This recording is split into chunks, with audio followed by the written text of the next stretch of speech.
Alright, hi everyone, my name is Morgan Pike. Today's presentation is going to be on color blindness and the effects in the classroom and in society as a whole. So I wanted to start off today's presentation with asking the following question. Have you ever used or thought of the following phrase? I don't see color in my students. So take a second to think about this statement. And if it's something that you can relate to, or maybe you can't relate to.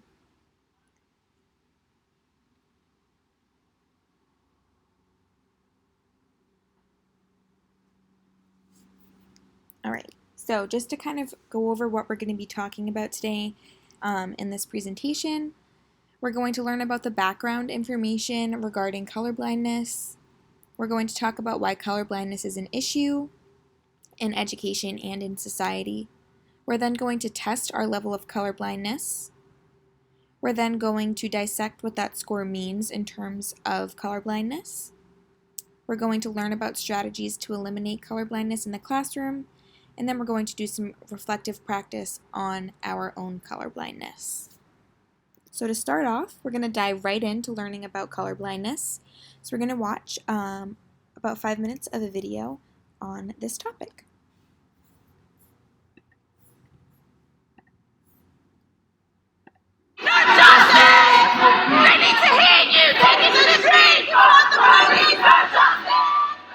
Do you see colour? When you ask yourself this question, what do you say? You wouldn't be alone if you said to yourself you don't see colour, as a 2014 study by MTV revealed that 70% of millennials say they don't see racial minority groups any differently than they see white people. But how do people feel about this today? Of course I do.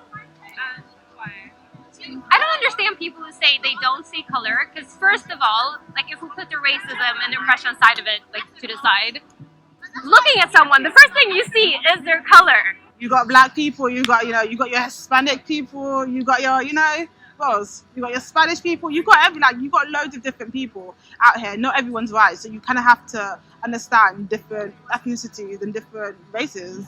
I think that you have to see how people behave, who they are. So how they treat you, how they talk to you.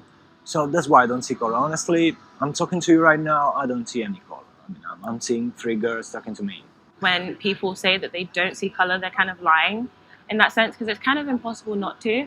I understand that it comes from a place of meaning well, but I feel like at this point, with everything going on, if you're still using that statement, then you just don't want to learn. Okay, so most people I spoke to actually said they do see colour. But what about the people who say they don't? I don't see color. I go after Hillary Clinton and she is white as they come. You don't see color.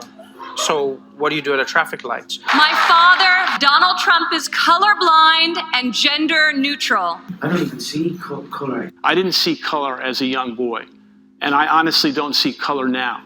I'm telling you, I don't see colour in people. I don't regard someone as being different if their skin tone is one and another. And where I struggle a little bit is I feel like I'm constantly having stuff pushed onto me that makes me consider racism in places that I never even saw it. I don't see colour in people. Okay, let's talk about the phrase, I don't see colour. It's a phrase that many of us have heard and even said without questioning its implications. It's comfortable, reassuring and well-meaning, but in reality, not seeing colour is a privileged choice of blindness that distances you from confronting race-related issues and accepting accountability. So while saying you don't see colour may appear to be the most moral and logical response to racial injustice, it's an idea that actually undermines and invalidates the lived experiences of people of colour, as explained by Afua Hirsch. When you say you don't see racism, Michelle, I wouldn't expect you to see it, if I'm quite honest with you, because it's not your experience. I wouldn't imagine you get othered regularly. I wouldn't imagine that you carry and experience the baggage of being in a country that colonized on a white supremacist ideology other countries for 400 years. You know, and it's very easy to say that if you don't experience it. I've been getting paid $1,000 a month, if not more, just from this app on my phone. And I don't know. Seeing colour is plausible in theory, the same way that all lives would actually matter in an ideal world. But in reality, we're socialized to class people off their race, age, gender, religion, sexuality, disabilities, and that's why this statement is so flawed.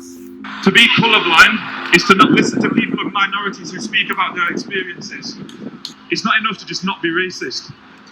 Your friends, your family might say to you, oh, but I'm not racist. That's not enough anymore, yeah? We must all be actively, unapologetically anti-racist. A few moments later. I'm not saying it was you guys. Obviously there was a protest today, but I'm saying instead the of sign. just thrown away, you know what I mean? I don't know. I just want to double check, you know what I mean? Before they get taken down, I don't want you to think, oh, he's just fucking taking it down. But it's going to come down in a minute. A study by the Pew Research Center indicates that most people are likely to have some degree of an unconscious racial bias, with only 20 to 30% of their focus group showing little to no racial bias and truly being colorblind. So how was racial bias even measured in the first place? Founded in 1988 by Tony Greenwald, Mazarin Banaji, and Brian Nosek, the Harvard Implicit Association test measures unconscious racial bias and has been taken well over 17 million times across the world. The test can be taken online and works by measuring the speed and response rates to negative and positive word associations against white and black faces to determine racial bias on a spectrum of little to none, slight, moderate, and strong. So when people say, well, I'm colorblind, I don't see color, this test shows otherwise. Quite a bit otherwise. About 75% of white Americans indicate that they have a stronger association of the racial white with pleasant than racial black with pleasant. This is what we call an implicit attitude preference. It is something very different from what's meant by racist. So you're not saying that people who do this, who score that way, are racist? Not at all. And I can't say that strongly enough. With that being said, I've set up the test for 4 individuals from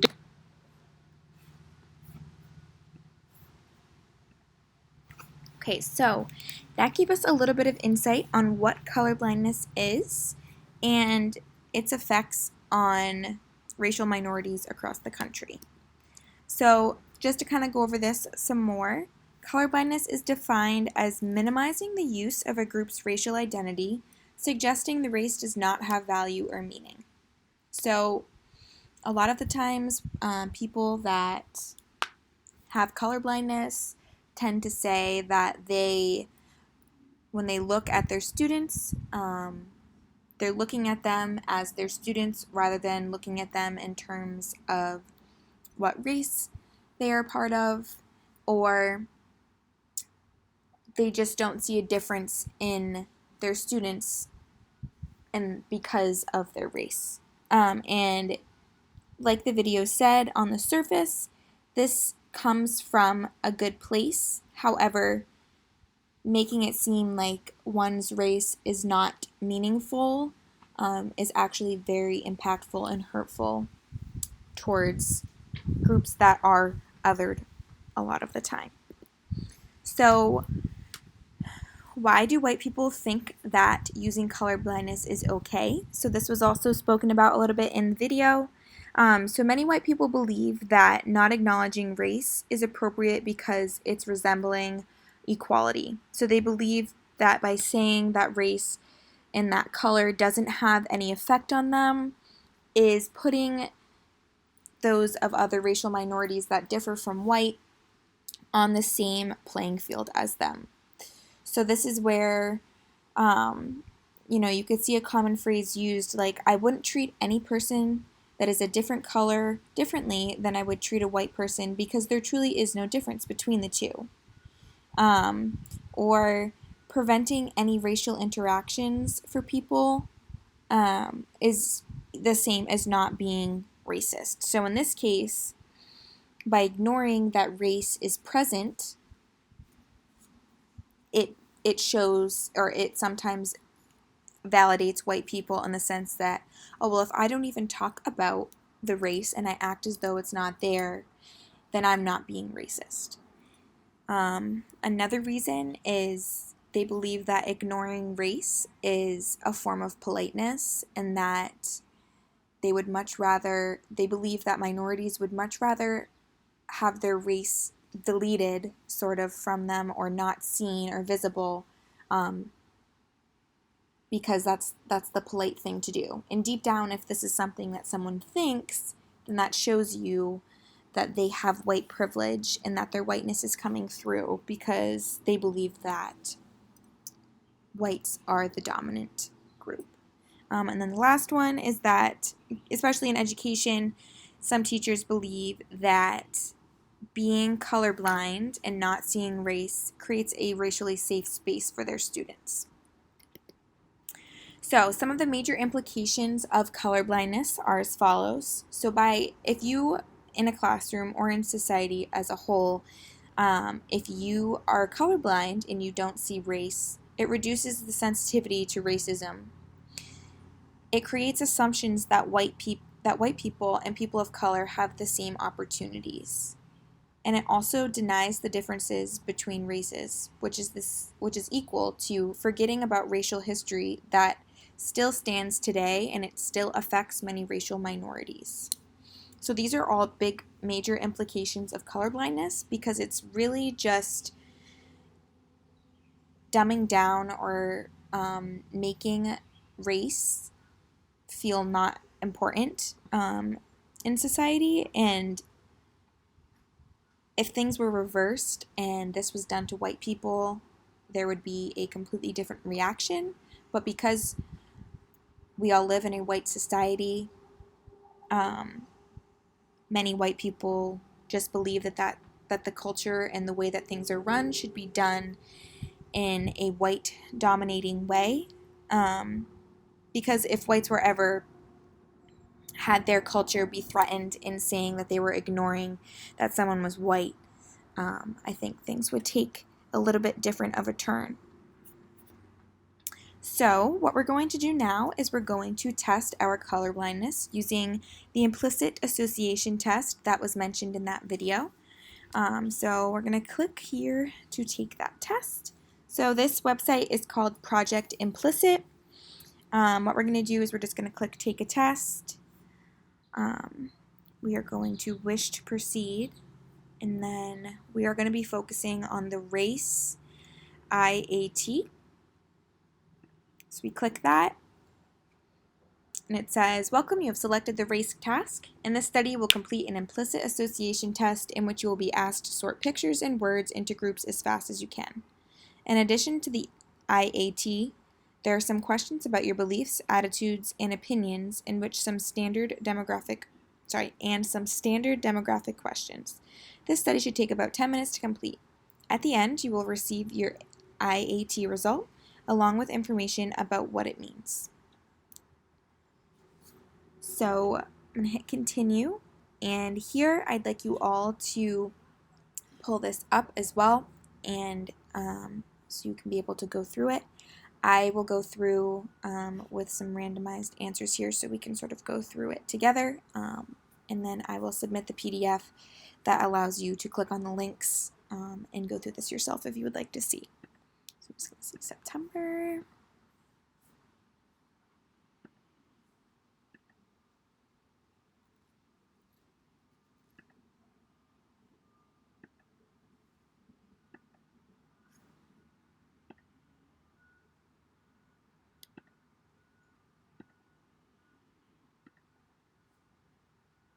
So again, as you choose your answers for the demographics, it is actually going to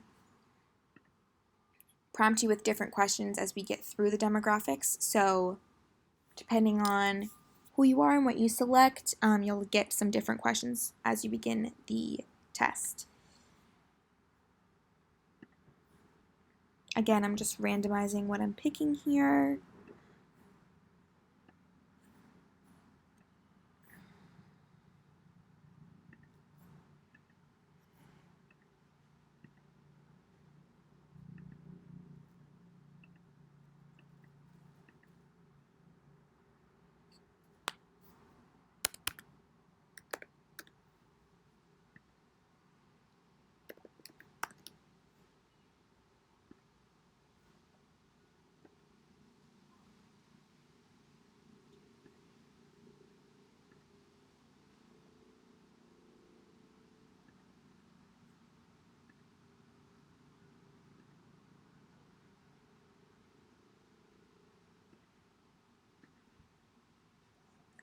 All right, so once you get through the demographics section, I actually wasn't asked any extra questions based on what I chose. Some of you will be asked some extra questions that relate to your beliefs about racial minorities. Just there's a couple questions that are asked.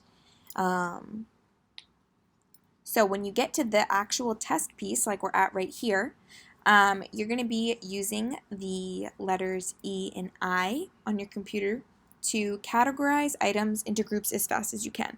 So the words that are associated with each category or the pictures are shown here. So we have a good category.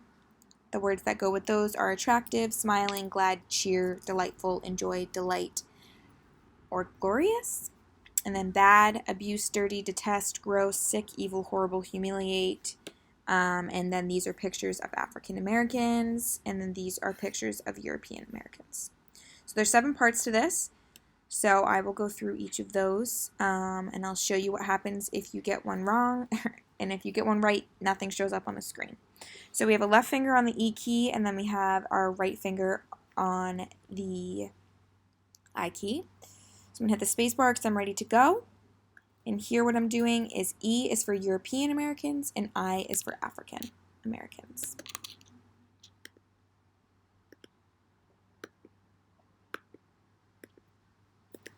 Okay, so if I get one wrong, that's what it looks like.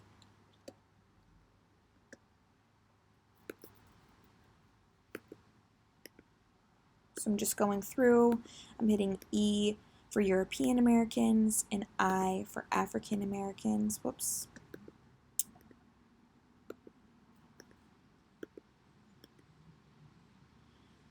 Now we're doing E for bad and then I for good. So this is where they're going to use the words.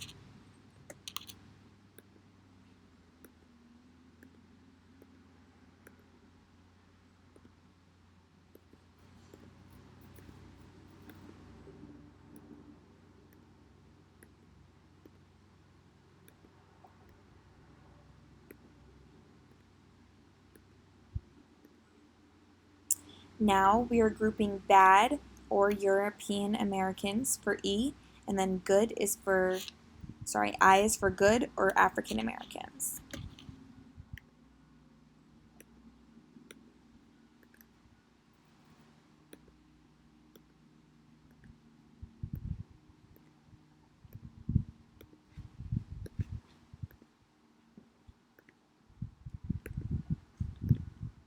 Oops.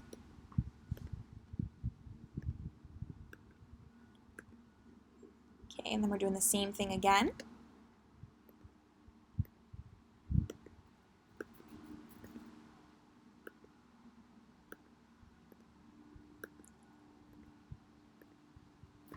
Whoops. It's okay if you get some of them wrong. Oh my goodness.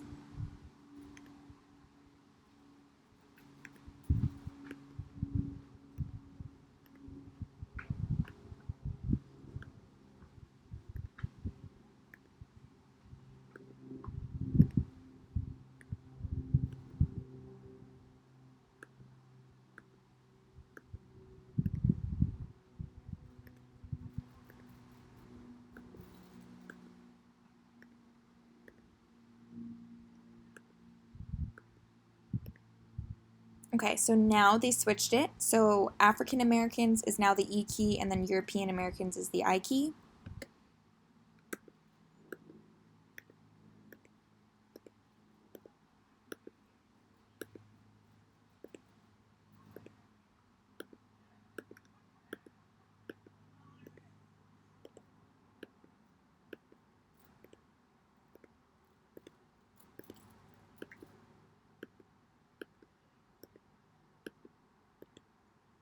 And now bad goes with E, and so does African Americans, and then good goes with I and European Americans.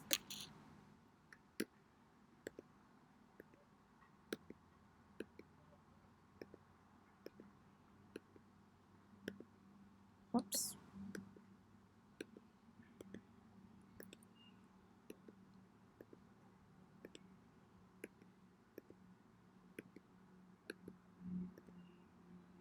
And same thing again. It's the last section.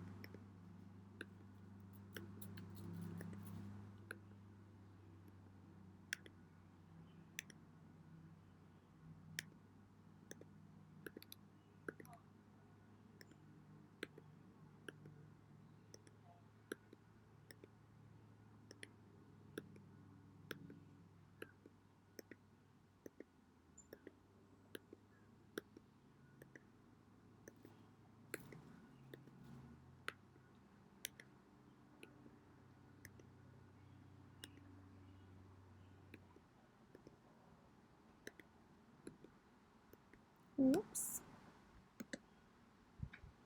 Okay, so this is actually the questionnaire piece that I was asked about first last time, but now I'm asked last. So how warm or cold do you feel towards African American?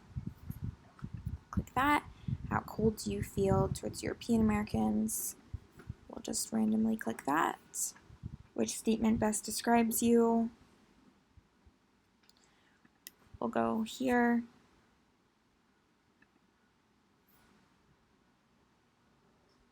Women are happiest if they stick to keeping a home and raising a children. Birth control devices should be available to any adult who wants them. Again, I am just going to answer randomly here. Abortion should be a private matter between woman and her doctor.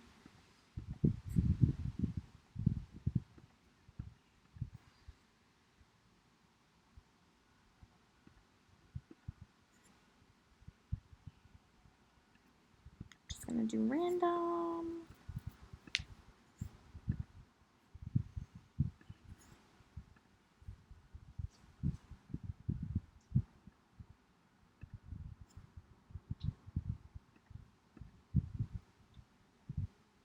So, again, I just want to preface that I did do that randomly. I did not agree with every choice that I chose. But this is what you get at the end of the test. So it says, you've completed the study.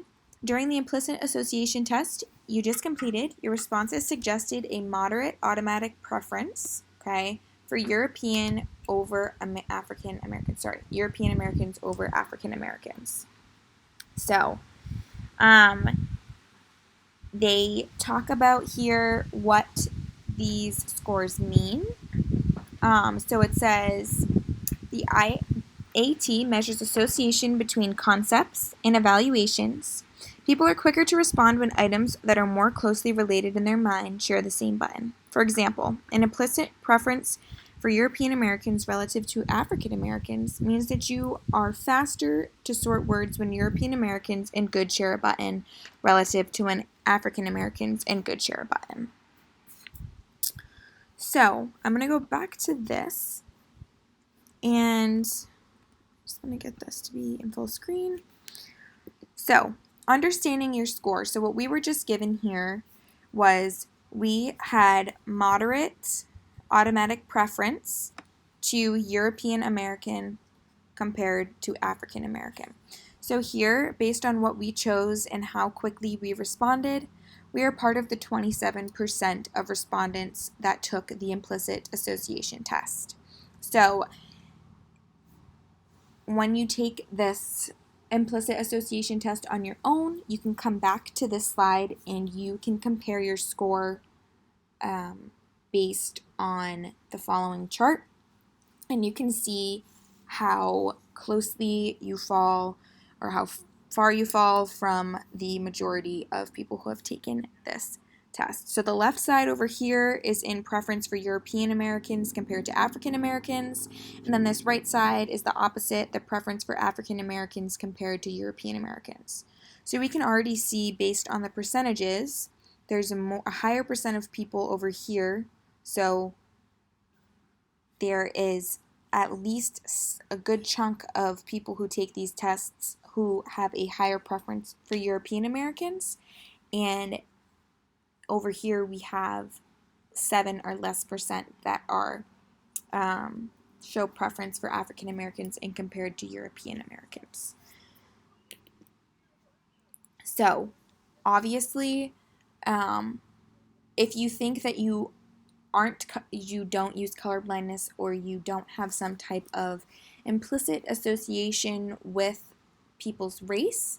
That test should sort of show you the true meaning behind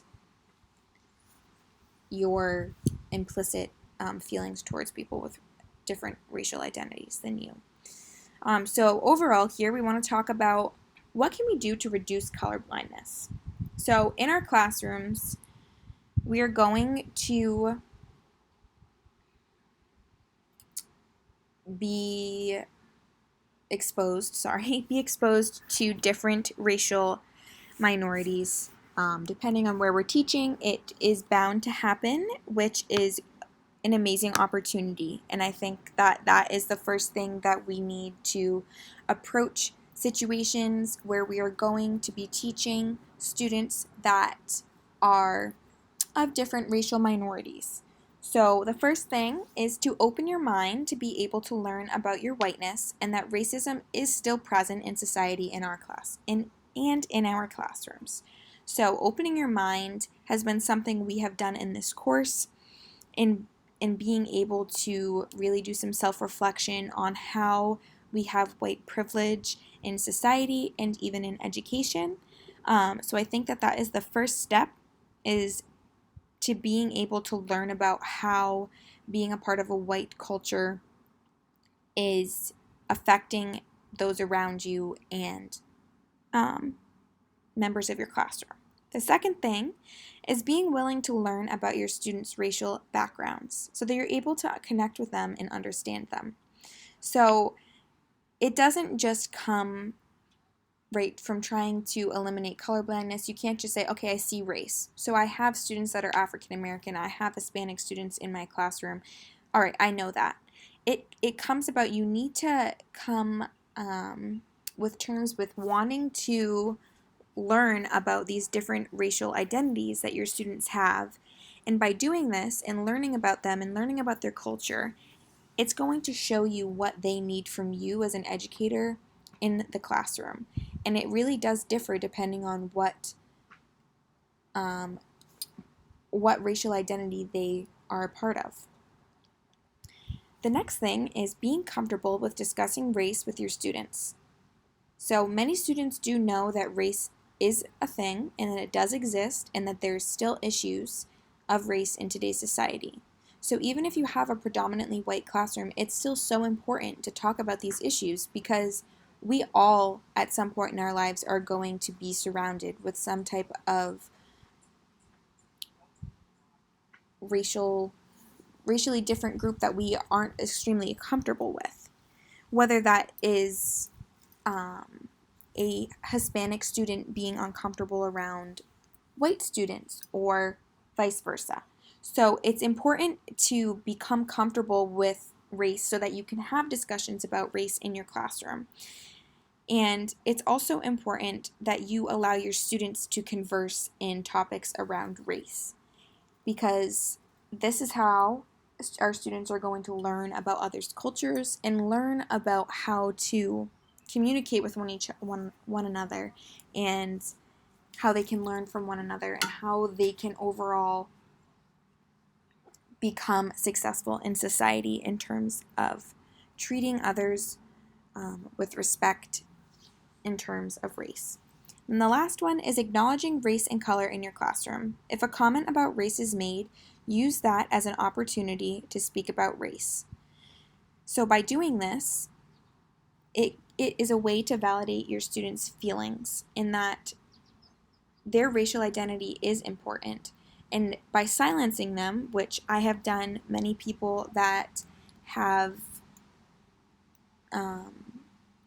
been colorblind do in hopes to avoid the situation and in sometimes be polite, it actually is really demeaning towards students about their racial identity. So when a comment is made in a class that regards race, use that time to speak about race, ask the student how they're feeling, validate what they're talking about.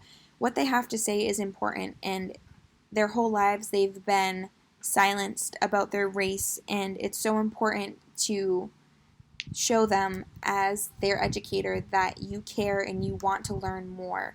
And if you made the mistake and you said something that you weren't supposed to or that offended them, let them teach you and let them show you how everyone can learn from that opportunity. So the last piece here is some reflective practice. So what we're going to do is there's two different things. The first thing, I want you to think of 3 ways you could become more aware of your use of color blindness, both in the classroom and in society. So let's start with that one. So you could write these down on a sticky note or on your phone, whatever you want to do. But think of 3 ways you could become more aware of your use of color blindness in the classroom or in society.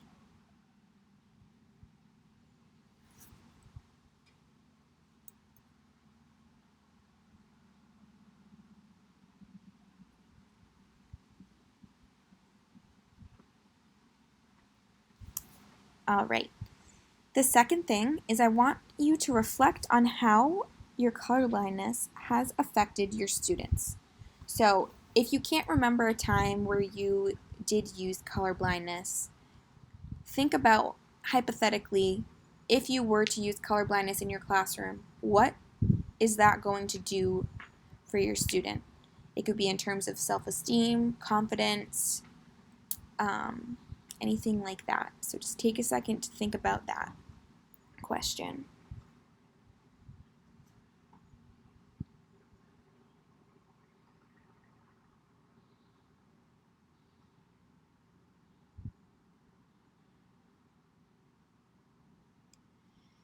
All right, so I want you to bring those 2 questions, your answers that you had, and take some time to think about how you could incorporate the use of race incorporate the use of race into your classroom, and how you could use this seminar in a way to teach your students about what you learned. And I think using your answers to these 2 questions will be able to help you and help guide you into doing this activity. So these are my references for this seminar. If anyone has any questions. And then I just wanted to say thank you, and I hope that you enjoyed this presentation and learned a little bit about color blindness.